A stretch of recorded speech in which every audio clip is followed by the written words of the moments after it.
Hello everyone. Education is the most powerful weapon which can use to change the world.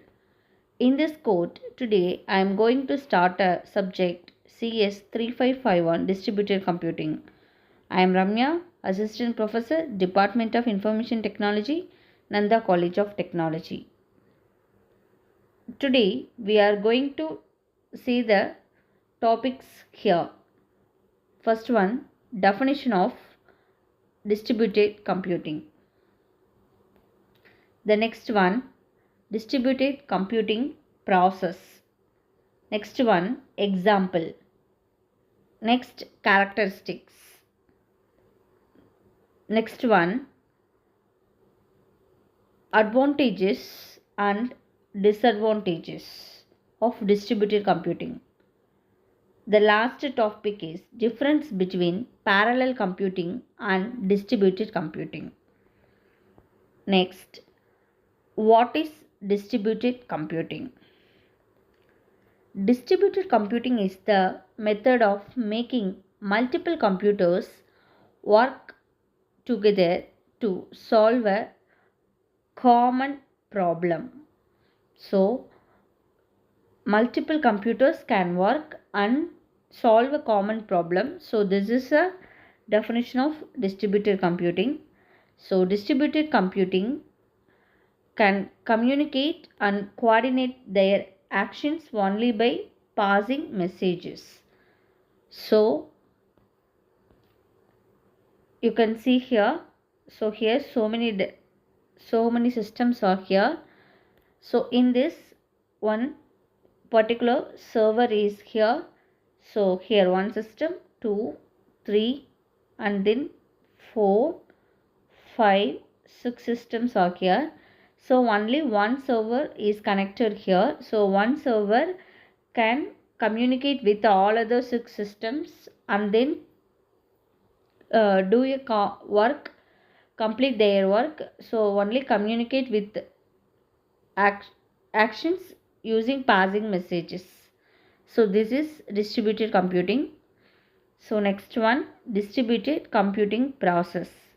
So in this distributed computing process, here node 1, node 2, node 3. So these data are commonly stored in a particular one server.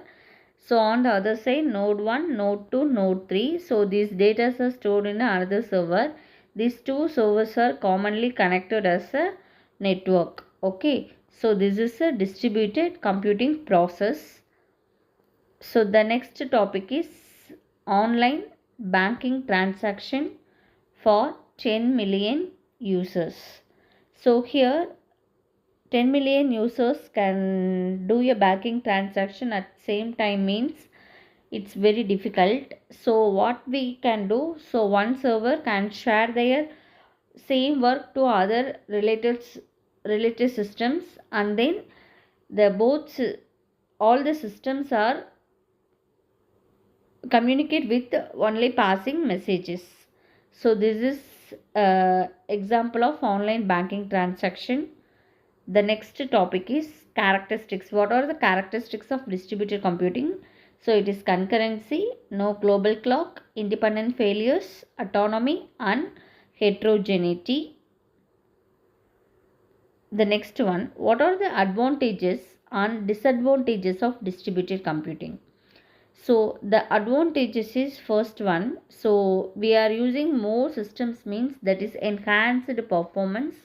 This is first one. Then it is improved security, flexibility and scalability, low latency, cost effectiveness, expanded storage, increased reliability. These are the advantages of distributed computing.